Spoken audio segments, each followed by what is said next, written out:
Blast के Uttarakhand connection ने सबको दहलाया। आतंकी उमर का यार सौरभ उत्तराखंड पुलिस के पकड़ में आया। पाकिस्तान से लेकर अरब देशों से कनेक्शन ने सबको चौंकाया।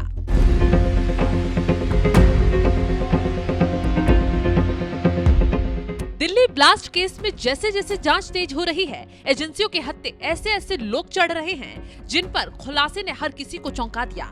जांच की आंच न सिर्फ फरीदाबाद से निकलकर दिल्ली यूपी तक पहुंची, बल्कि इन आतंकियों की जड़ें देवभूमि उत्तराखंड तक निकल गईं। उत्तराखंड में अभी तक 7 संदिग्ध रडार पर थे।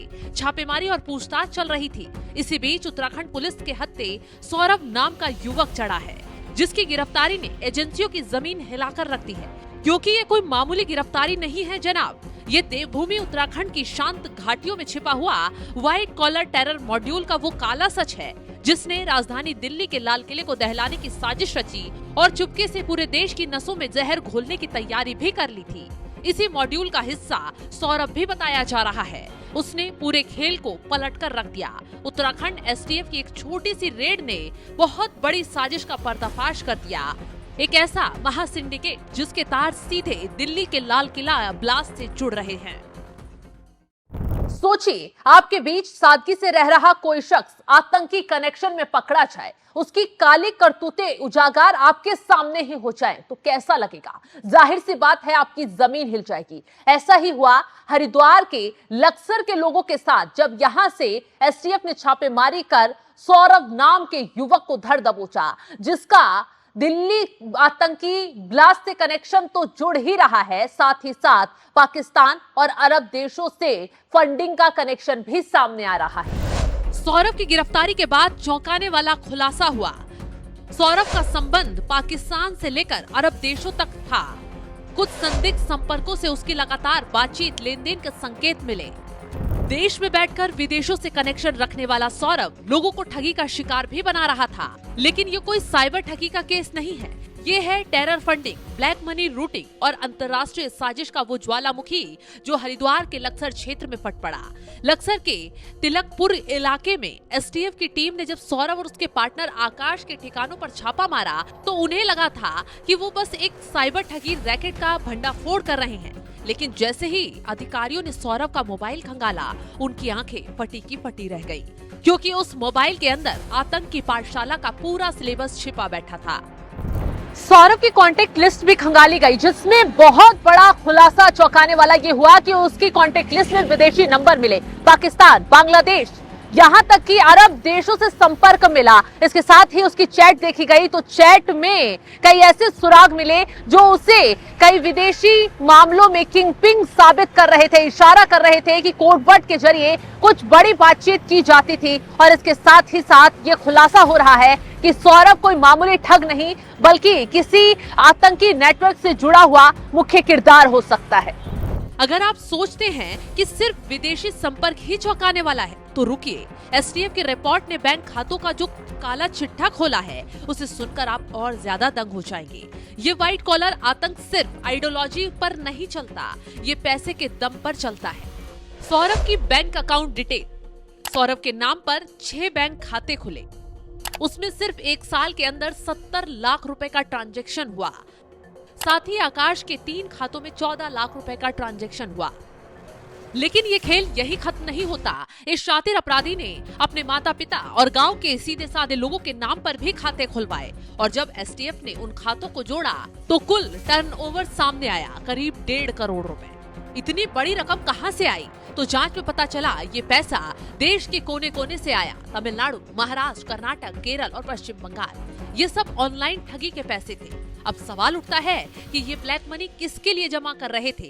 क्या ये पैसा दिल्ली के लाल किला बम ब्लास्ट की साजिश को फंड करने के लिए तो नहीं था? क्या ये उमर बॉम्बर के नेटवर्क को चलाने के लिए तो नहीं था? एसटीएफ के एसआई नरोत्तम बिष्ट द्वारा दर्ज एफआईआर की एक लाइन अब आतंक नेटवर्क से जुड़ाव की ओर चीख चीख कर इशारा कर रही है। अब एजेंसियां इन 2 खतरनाक तार को जोड़ रही हैं, जिसमें साइबर ठगी और टेरर फंडिंग। अब सभी जांच एजेंसियों की निगाहें इस केस पर सटीकता से टिक गई हैं, क्योंकि जो अभी तक मामूली साइबर ठगी का केस लग रहा था, अब उसका सीधा सीधा कनेक्शन टेरर मॉड्यूल से जुड़ता हुआ नजर आ रहा है। इसलिए उत्तराखंड पुलिस के लिए भी और दिल्ली की जांच एजेंसियों के लिए भी ये केस हाई प्रोफाइल हो गया है। उमर तो बॉम्बर बनकर उड़ गया, लेकिन उसका डिजिटल सिंडिकेट कई जगहों पर फैला लग रहा है। सौरभ उसी कड़ी का हिस्सा बताया जा रहा है। दिल्ली पुलिस की स्पेशल सेल, एनआईए और उत्तराखंड एसटीएफ के बीच गहन समन्वय शुरू हो चुका है। अब हर पल की जांच इस बात पर टिकी है कि क्या सौरभ का ये विशाल ब्लैक मनी और विदेशी संपर्क नेटवर्क सीधे तौर पर दिल्ली को दहलाने की उस साजिश से जुड़ा हुआ था। क्या उमर को फंडिंग इसी देवभूमि मॉड्यूल से मिली थी? पाकिस्तान, बांग्लादेश और अरब देशों से जो लगातार लेन देन और संदिग्ध बातचीत के संकेत मिले हैं, वो साफ बताते हैं कि ये कोई अकेला आदमी नहीं है, बल्कि ये अंतर्राष्ट्रीय साजिश का मोहरा है।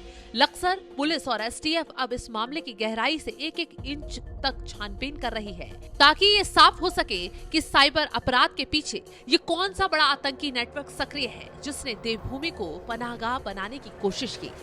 तो ऐसे शातिरों के सफाई के लिए उत्तराखंड में ऑपरेशन शुरू हो गया है। सख्ती से जांच पड़ताल की जा रही है। सौरभ का मोबाइल और बैंक खाते कई राज उगल रहे हैं और जल्द ही इस मामले में बहुत बड़ा खुलासा भी हो सकता है।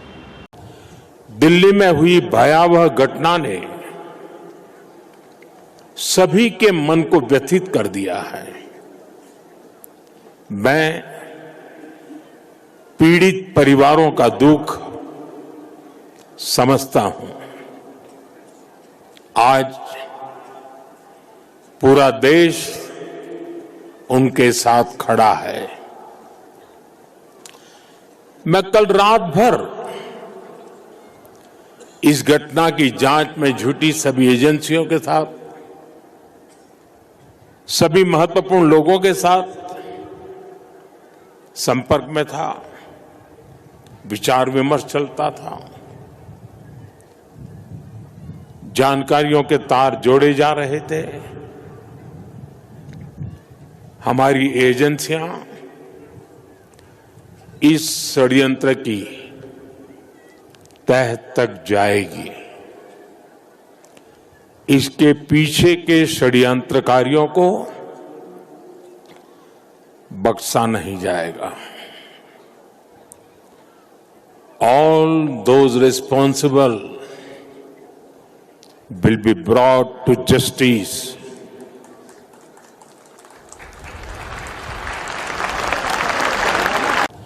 दिल्ली में हुई भयावह घटना ने सभी के मन को व्यथित कर दिया है। मैं पीड़ित परिवारों का दुख समझता हूं। आज पूरा देश उनके साथ खड़ा है। मैं कल रात भर इस घटना की जांच में जुटी सभी एजेंसियों के साथ, सभी महत्वपूर्ण लोगों के साथ संपर्क में था, विचार विमर्श चलता था, जानकारियों के तार जोड़े जा रहे थे। हमारी एजेंसियां इस षड्यंत्र की तह तक जाएगी। इसके पीछे के षड्यंत्रकारियों को बख्शा नहीं जाएगा। All those responsible will be brought to justice.